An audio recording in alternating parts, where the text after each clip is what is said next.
दुर्ग में बच्चों की सुरक्षा को लेकर जिला प्रशासन और पुलिस ने मिलकर एक महत्वपूर्ण कदम उठाया है। जिले के सभी 189 हायर और हायर सेकेंडरी स्कूलों के प्राचार्यों के साथ एक संयुक्त बैठक आयोजित की गई, जिसका उद्देश्य बच्चों से जुड़े सुरक्षा पहलुओं पर विस्तृत चर्चा करना था। बैठक में सड़क सुरक्षा, पॉक्सो एक्ट की जानकारी, स्कूल बसों की नियमित जाँच और साइबर अपराधों से सुरक्षा जैसे अहम मुद्दों पर विचार किया गया।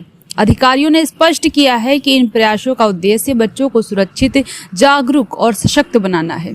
एएसपी सिटी सुखनंदन राठौर ने इसे बच्चों के हित में बेहद लाभकारी बताया। वहीं जिला शिक्षा अधिकारी अरविंद मिश्रा ने कहा है कि बच्चों को थाना विजिट कराने का निर्णय उन्हें पुलिस के प्रति विश्वास और सुरक्षा का भाव देगा।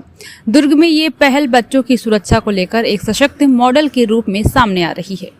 ट्रैफिक अवेयरनेस को लेकर भी क्या बात हुई यहाँ पर? एक्चुअली क्या है कि जो स्कूल जैसे खुल चुके हैं और छोटे छोटे बच्चे स्कूल आते हैं और बिना स्कूल प्रशासन को सहयोग में लिए बिना इन चीज़ों के कई सारे जो इश्यूज़ हैं उनको एड्रेस करना मुश्किल होता है। जैसे जो स्कूल बसों की समस्या है, स्कूल बस किसको चला रहा है, उसकी फ़िटनेस है कि नहीं, तो फिटनेस कैंप तो हर साल लगाते थे, बट एक एसपी सर का इनिशिएटिव है, 2-3 चीज़ें जो है कि जो सुप्रीम कोर्ट की गाइडलाइन है स्कूल बसों के बारे में, उनको लागू किया जाए।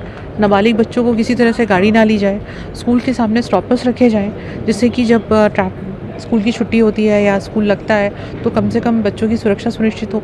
और सबसे बड़ी बात जो है कि ट्रेनिंग ऑफ द ट्रेनर्स, एक नया प्रोग्राम हम लॉन्च कर रहे हैं जो ऑपरेशन सुरक्षा चल रहा है उसमें, कि जो पीटीआई हैं स्कूल्स के, उनको कम से कम ग्रुप में बुलाया जाए और उनको ट्रैफिक अवेयरनेस के बारे में बताया जाए, ट्रैफिक रूल्स के बारे में बताया जाए, जिससे जो फिजिकल एजुकेशन पीरियड होता है स्कूल का, उसमें कम से कम बच्चों को ट्रैफिक के बारे में सेंसिटाइज एक अर्ली एज से किया जाए कि ट्रैफिक रूल्स का क्या महत्व है, उनको फॉलो करना क्यों ज़रूरी है। जितना ज़्यादा जल्दी एज में हम बच्चों को सिखाएंगे उतना बेनिफिट हमको मिलेगा। अक्सर देखा गया मैडम, बच्चे जो मतलब बिलो 18 रहते हैं वो एक्सीडेंट में कहीं ना कहीं मौत हो जाती है उनकी, ऐसे माता पिता की। इसीलिए स्कूल वालों से पूछा जा रहा है कि कौन कौन से ऐसे बच्चे हैं, कौन कौन से ऐसे पेरेंट्स हैं। ये एक दुर्ग पुलिस की और समन्वित पहल है स्कूल के माध्यम से, उनके प्रचारों के माध्यम से, कि जिन चीज़ों को हम एड्रेस नहीं कर पा रहे हैं या कहीं कोई दिक्कत होती है वो कम से कम प्रचारों के साथ में मिलके, स्कूल प्रबंधन के साथ में मिलके कर सकें।